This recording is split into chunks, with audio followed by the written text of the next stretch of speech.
In today's episode of HR Visionaries, we talk to Hannah from Achievers.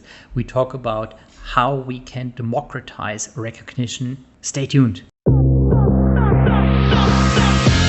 Welcome to HR Visionaries, where we unlock the secrets of modern HR. I'm Benjamin, your host. Join us as we shed light on today's HR universe with HR leaders and innovators from across the globe. Whether you're an HR pro, a business leader, or just curious about the future of work, this is your shortcut to the forefront of HR innovation. Brought to you by Hire, the AI talent attraction platform.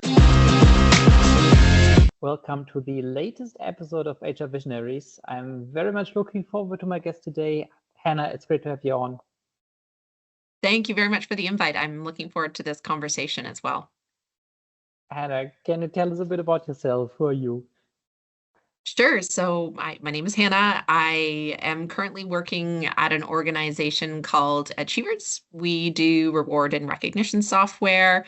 We are based out of Toronto, Canada, although we deliver our software into more than 180 countries around the world. So very global in the product that we deliver, and we've got teams in about 7 countries around the world. Our latest being Colombia, which we just launched earlier this year. Oh, that's cool. Have you been there? I have never been there. I am close to 50 countries on my list of places that I've been to, which is not that magical for someone who's clearly based out of EMEA, but for a North American, 50 countries is pretty good. But Colombia is not one of them. Soon, I hope. It is a country with amazing food, so I always enjoyed going there. Hannah, well, we're of course curious to learn about your company, which is also in the HR space, I guess, and also to learn a bit about what you have done so far. So, can you tell us a bit about your role? What are you actually doing? Sure. Yeah, so as the Chief People and Culture Officer here at Achievers, really what we are trying to achieve is an opportunity for everyone to have an employee voice, to empower employees to really thrive in a culture of performance and belonging, which we believe gets spearheaded through our employee experience platform, which is really an opportunity for recognition and community. And so you think about an opportunity to democratize recognition, an opportunity to have a social feed where you can go and see where recognitions are happening across the business, things that normally happen in corridors or in emails. This is an opportunity for anybody to be able to see and hear and receive recognition from their peers and colleagues across the business. And what's really great about it is because it uses technology to empower that, it breaks down the divide of having to be on a computer, because you can use your phone, you can use a kiosk. Someone who may be in a grocery store can receive a recognition from their manager or their peer anytime. You don't have to be a desktop worker in order to make that happen. What's the coolest recognition you have ever received? Oh man, one of the things that I love about our program that everybody talks about is there is a welcome card that everyone gets on day 7 of joining the organization. And the technology allows that to happen to any organization that uses Achievers. And it is this overwhelming sense that you made the right decision to join Achievers, because it is filled with specific examples of how you're already making an impact, of why people are excited for you to join. And there's nothing better after, sitting with a business for a week and knowing that you made the right choice in where you're kind of joined. So I loved my recognition card. I couldn't believe the people who I had touched over those first 7 days that were excited to welcome me to an organization that's such a critical pillar of belonging anywhere. Well, before your time at Achievers, what did you do back then? Before my time at Achievers, well, my journey into HR, I spent the first part of my career in sales and marketing, and then my journey into HR began about a decade ago at Deloitte, where I consulted in their talent strategy and their culture space for some of the world's largest companies. So think kind of Fortune 500. And so I spent a lot of time talking to executives, and not just HR executives, but COOs and CEOs, all about trying to transform their culture and how to shape their organizational culture to be better, how to think about employee experience at the next level, how to build talent strategies that actually embrace the practices and the values of what an organization wanted.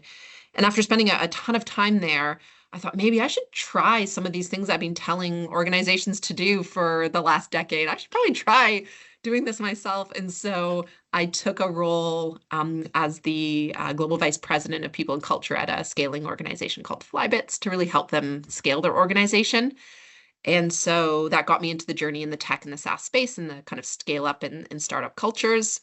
And after that, that's when I landed at Achievers. And Achievers being in HR tech as an HR professional just has a really, really, really sweet spot for me because I'm the buyer. And so every customer is dealing with exactly the same issues that I'm dealing with on a day-to-day basis. So it took me a while to find tech, but I'm glad to be here now, that's for sure. Well, when talking about cultural transformation, where does this journey start? So, well, when might say, okay, well, some organizations go through lots of trouble, and then they find out, okay, well, we need to change our culture, and then it's already pretty late. I'm not sure it's too late, but for many companies, there's a kind of a an awkward awakening, so to say. Can you tell us a bit about, well, how to avoid this, how to start early, not too late? Yeah, culture is definitely something that needs to be nurtured. You can't build a vision or a mission and then leave it to take action in your organization. You need to be nurturing it all along the way. And nuances might change what that means depending on what's happening in your own organization, what's happening in your growth stage, what's happening in the political arena outside of your organization.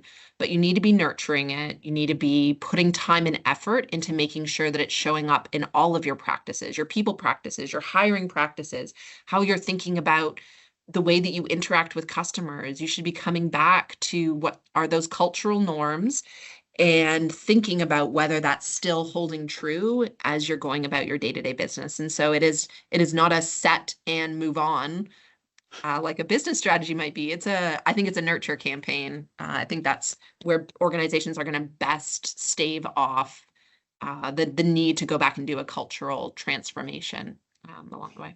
It's actually quite interesting that, well, you worked as an advisor, as a consultant, and now you're in the role that you previously consulted.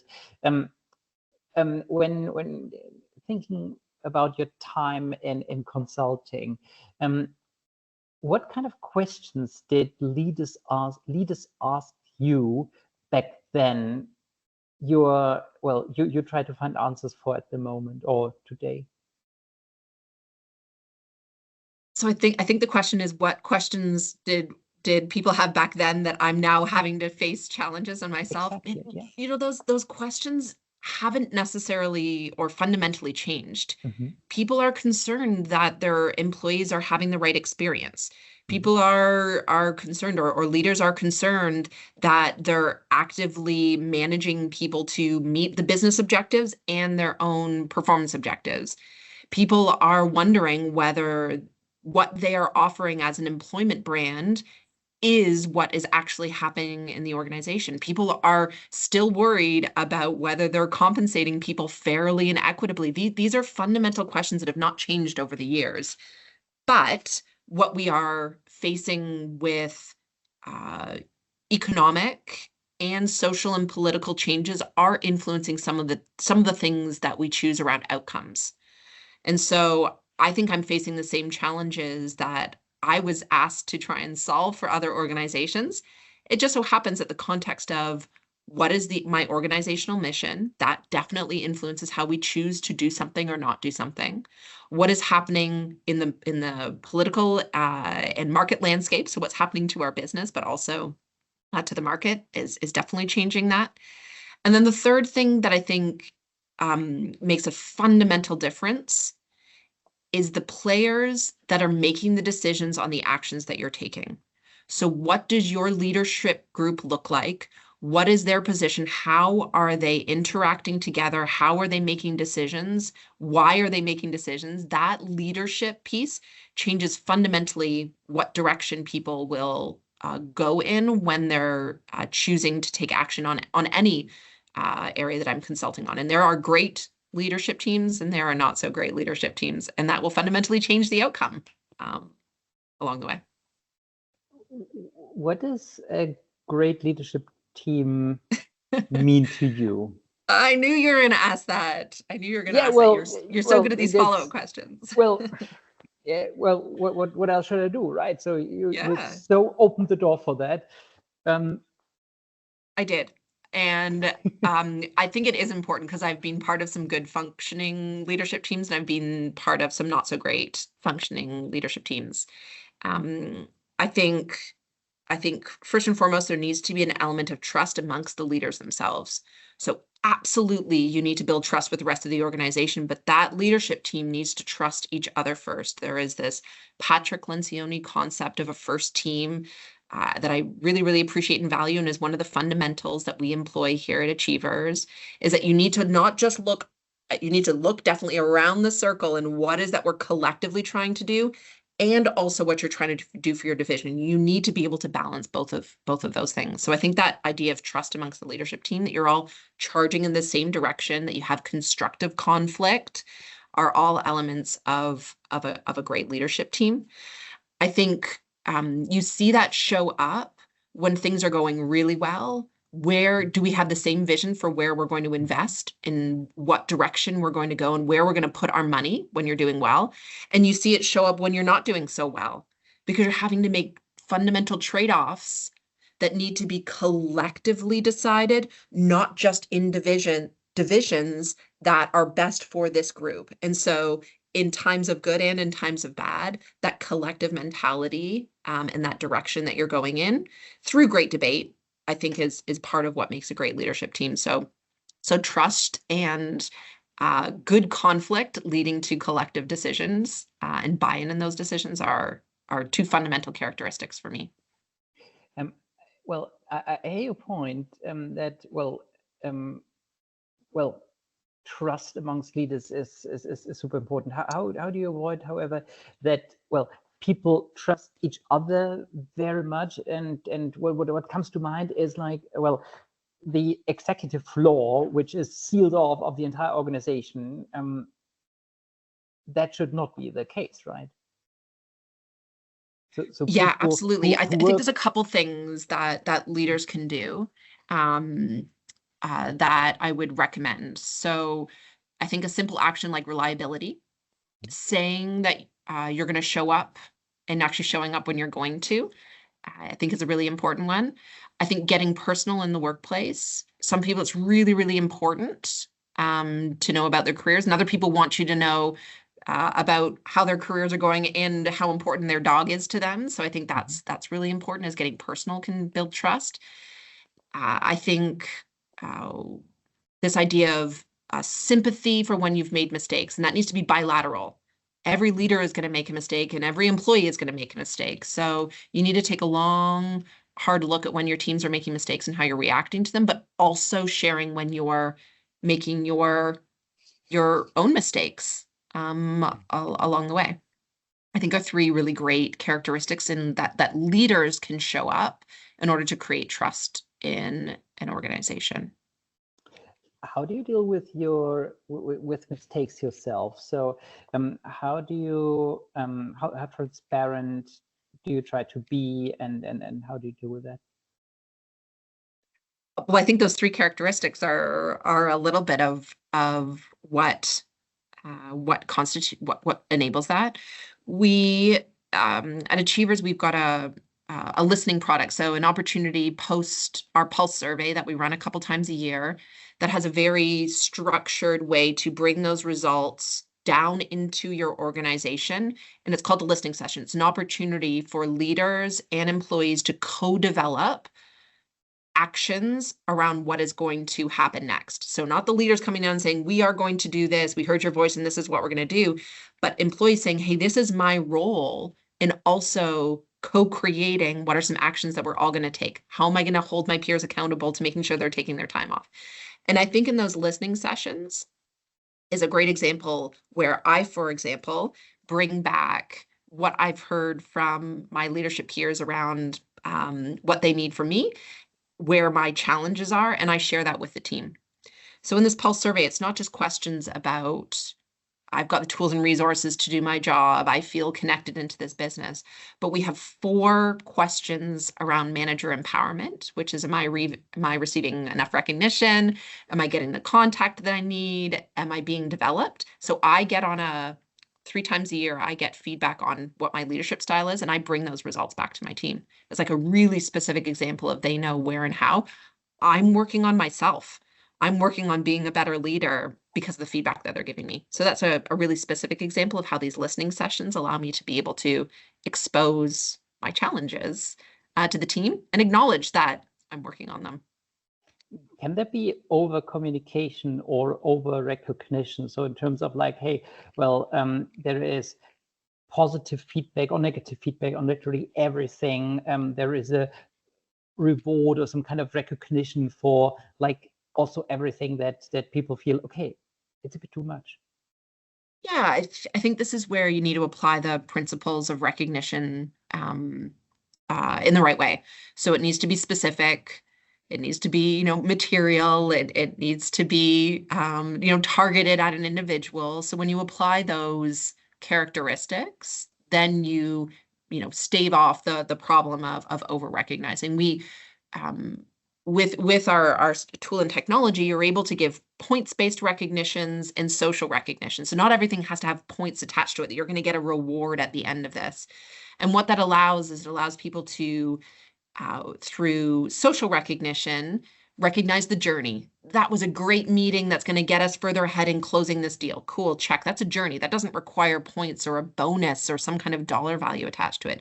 But man, you go and close that deal and you showed that you knew the client and you brought all of the right resources at Achievers to the table. Well, that is a momentous outcome. And so that should be rewarded. So that's an outcome-based recognition. And so those two allow you to be able to create a culture of recognition because it's timely and it's relevant and it's after a journey moment or an outcome moment without it necessarily being too much. To be honest with you, like there's not a lot of too much going on. We've got hundreds and thousands of clients all around the world, and there are very few people that are saying I'm not being recognized too much. In fact, the number of people that the number of employees who say that they have never been recognized doubled between 2022 and 2024. So we're going in the wrong direction, actually, is that we're recognizing less. And that's a problem because receiving recognition pays off. Not only does it make you feel great about the actions that you're taking, it reinforces the right values and the right outcomes, but it has a protective factor. It shows that you're much more likely to be productive, you're much more likely to be engaged, you're much less likely to leave. And so it has this ripple effect that's so critical. So I think the question is, how can we recognize more versus being worried about not recognizing enough? Well, the question I'm asking is that, well, I sometimes, think that, sometimes, praise or recognition, if it's provided inflationary, it might dilute the very impact it should have.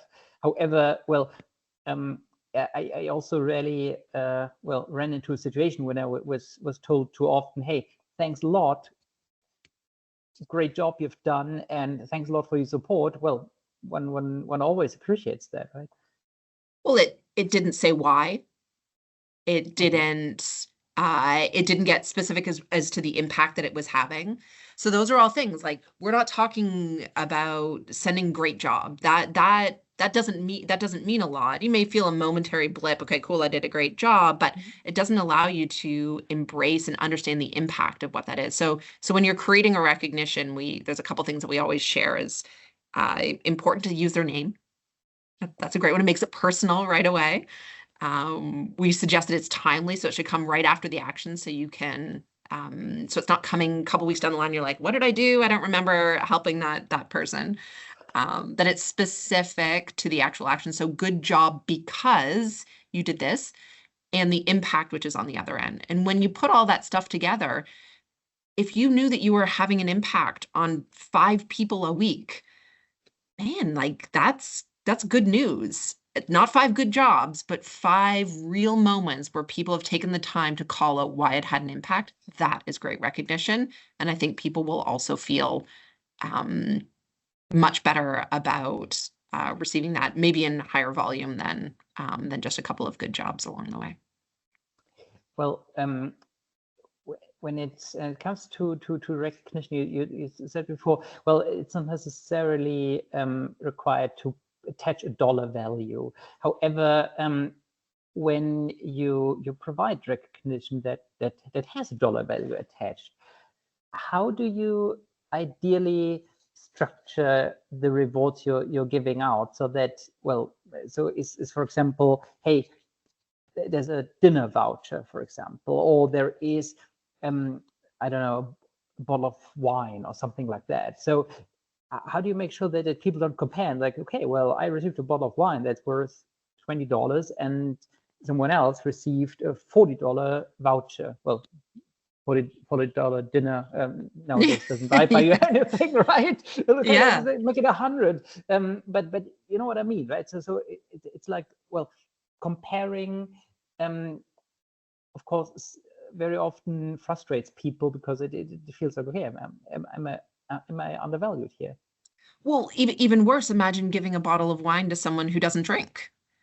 And this is where this is part of where technology can support that. And so it creates equitable recognitions, because what happens is you're assigning someone not a specific thing, but a certain dollar amount. So 1,000 points could be worth $10. And what you do is you accumulate that over time in order to be able to then go spend it on the things that you want. And so that's part of what the program allows, is you can then go and buy the wine that you want or the dinner voucher that you want. Or maybe it's an Airbnb credit. Maybe it's, the other day I bought myself a Le Creuset bread making pot, and I'd always wanted one. I was like, that seems superfluous. I don't need that. But I had these points that people had given to me by recognizing.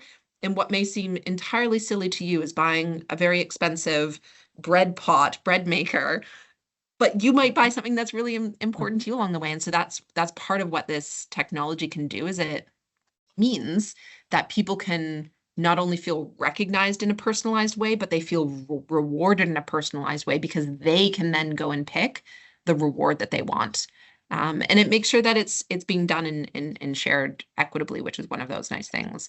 And believe me, there are always times for big, grandiose awards. I do believe that the annual recognitions for top performer in X category is really, really helpful. But that's giving a shot of adrenaline one time a year. This idea that you're rewarding and recognizing frequently just changes the nature of how people feel connected to a business, because you feel always reinforced about the great things that you're doing on a weekly or on a monthly basis.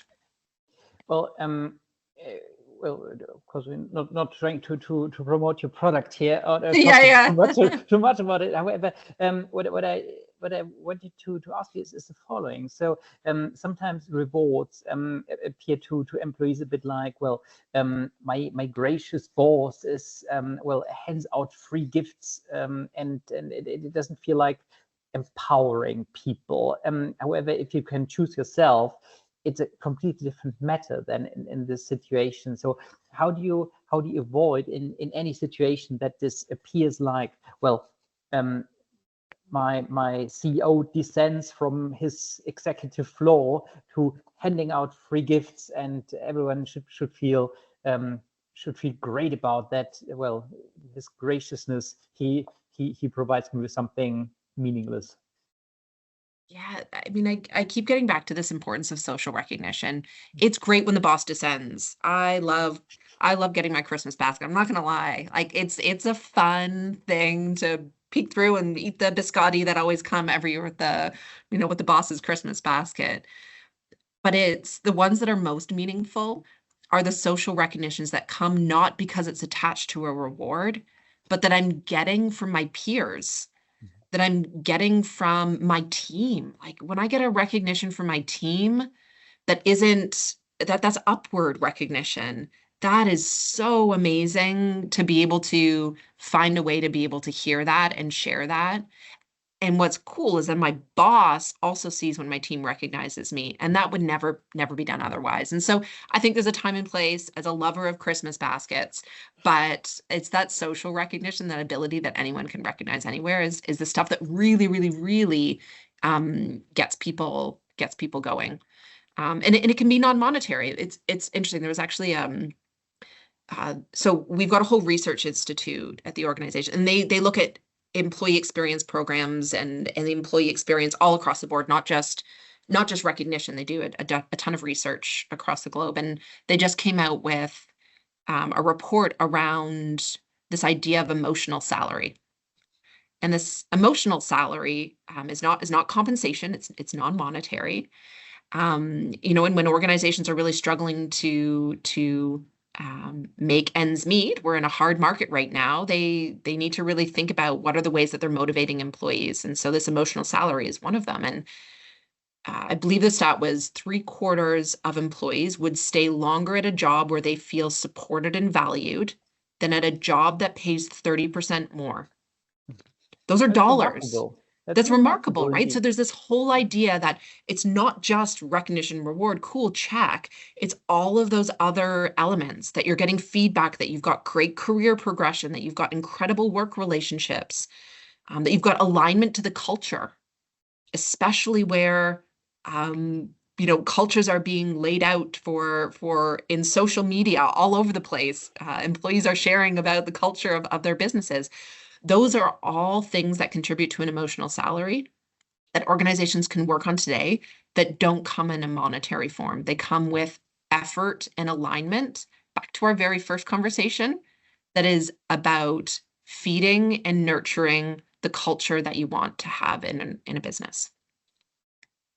Cool. Hannah, thank you so much. It was super interesting. Thank you so much also for for all the numbers you provided. Those are of course incredibly interesting to listen to. Thank you so much. Great to chat with you today. Thank you so much, Hannah, for your time, and thanks to you all listening in. And see you next time.